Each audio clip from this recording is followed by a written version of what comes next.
This is Katie, and this is her moveset. Katie has a gimmick moveset like Abel and Sarge. Her gimmick is the Dynamo. The Dynamo charges by recycling energy used in attacks, and more expensive attacks charge the Dynamo faster. But any ability that consumes an action contributes. Um, the maximum Dynamo charge scales with the team's maximum megajoules, and so the idea is that the Dynamo should be similarly difficult to fill at any chapter in the game. When the Dynamo is fully charged, 5 unique abilities become available. The Repair Dynamo, which restores 30% of max HP to all allies. The Recharge Dynamo, which restores 30% of the team's megajoules.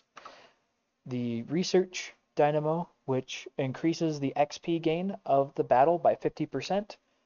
The Overclock Dynamo, which gives all allies a bonus turn, but doubles current exhaustion and increases exhaustion gain by 1 for the remainder of the turn. So that one's one that you want to cast early, otherwise you're going to get punished pretty bad for it.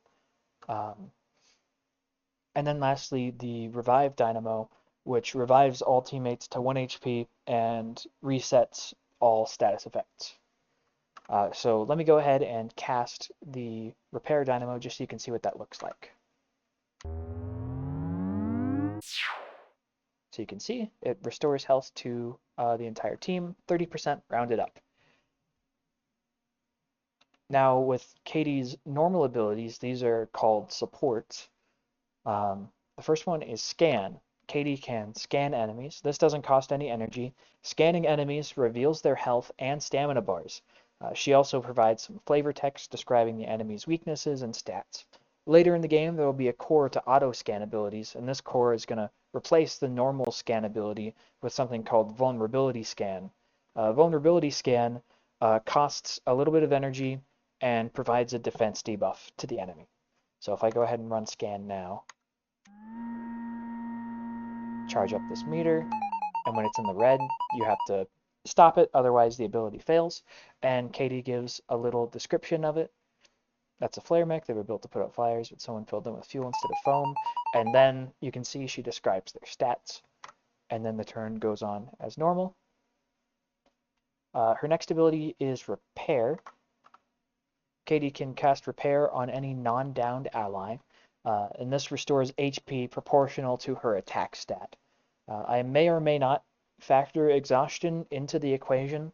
Right now, it only considers Katie's base attack, which means it ignores status effects and conditional buffs from cores. So, like, as an example, if you have the Danger Core, like the danger damage core, the one that increases your base attack if your HP is below 20%, that one will not affect the power of her repair ability. Or at least not now. I might change that.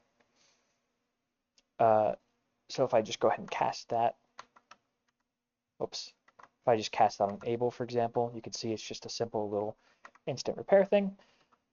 Next up is Magnet. Katie can use her magnet ability on her foes. This steals credits, items, and sometimes, on rare occasion, cores.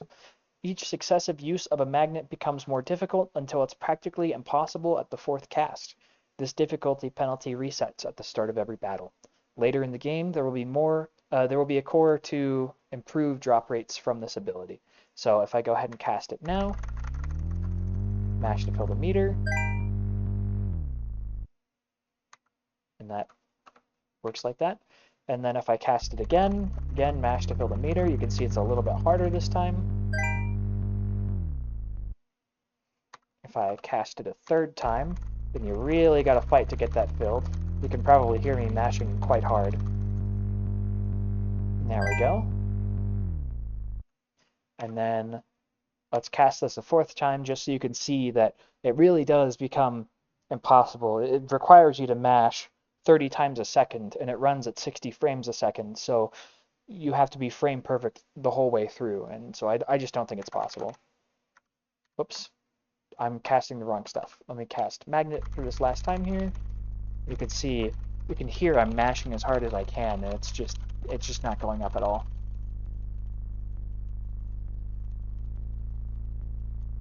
Yep, and so the ability timed out and didn't give me anything. So that's the Magnet one. Lastly, we have Jumpstart, and Jumpstart will spark an ally back to life, setting their HP to 1 in the process. Nothing fancy going on here. Later on in the game, there will be a core to improve both Jumpstart and Repair by 2 HP per equip. So if you have the Hyper Repair core equipped, then Jumpstart will revive you with 3 HP, and Repair here, instead of restoring 2 HP, that would restore 4. And so you can find many of those and equip many of those, and that doesn't affect the ability cost. Lastly, Katie has a basic attack. Her basic attack is a laser with a shaky aim. It's unique in that it's a basic attack that deals thermal damage. Later on in the game, there will be a more expensive core to enable this attack to penetrate enemies, and that I feel like that will be quite strong. I'll have to really harshly penalize penetration so it doesn't scale to be too strong. But I feel like Katie's support abilities are strong enough that you probably wouldn't want to build her for DPS in the first place. But you can see it does not do a lot of damage. It does 0 there because the exhaustion's been racked up from all the example casts I've been doing. But yeah, this is her ability. Yeah, so it's not anything super special. I will admit that it's a little hard to aim effectively. You really have to time it well. Um, and of course, based on where she's standing, the the acceptable angle of attack becomes narrower the closer to the back she is, which kind of goes against the nature of her being a fragile support character. So you have to um, decide what level of risk you're okay with. Anyway, that's Katie. That's her ability set. Um, in the future, I will make videos on Abel and Sarge's movesets when they're ready. But um, for now, that's all I have. Thank you very much for watching. Bye bye.